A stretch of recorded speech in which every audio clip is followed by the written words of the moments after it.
1000 rupees invest ചെയ്തിട്ടുണ്ടായിരുന്നെങ്കിൽ 6.5 crore rupees ആവുമായിരുന്നു. അതായത് 66 lakh% returns ആണ് എൽസിഡ് investments എന്ന് പറയുന്ന ഈ ഒരു സ്റ്റോക്ക് തന്നിട്ടുള്ളത്. ഇതൊക്കെ പറയാമെങ്കിലും ഇതൊരു വളരെ ഇല്ലിക്വിഡ് സ്റ്റോക്കായിരുന്നു. 3.5 രൂപയ്ക്ക് ട്രേഡ് ചെയ്തിട്ടുണ്ടായിരുന്ന ഒരു micro cap stock next day open ചെയ്യുന്നത് 2.26 lakhs-ലാണ്.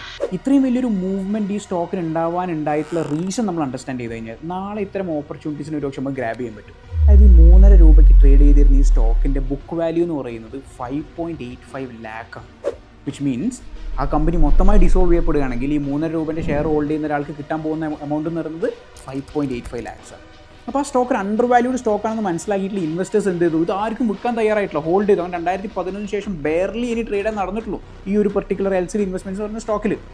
അപ്പം സെബി അണ്ടർസ്റ്റാൻഡ് ചെയ്യാണ് ഇതിൻ്റെ ബുക്ക് വാല്യൂ ഇതും തമ്മിൽ ഇത്രയും വലിയ വ്യത്യാസമുണ്ട്. അപ്പോൾ ഒരു പ്രൈസ് ഡിസ്കവറി സെഷൻ വേണം. അങ്ങനെ പുതിയ മെക്കാനിസം അനുസരിച്ച് NSEയും BSEയും വന്നിട്ട് ഒരു കോൾ ഓപ്ഷൻ മെക്കാനിസം കൊണ്ടുവരികയും അതിന് പ്രൈസ് ബാൻഡ് ഒന്നും ഇല്ലാതെ അങ്ങനെ ഫെയർ പ്രൈസ് ആയിട്ടുള്ള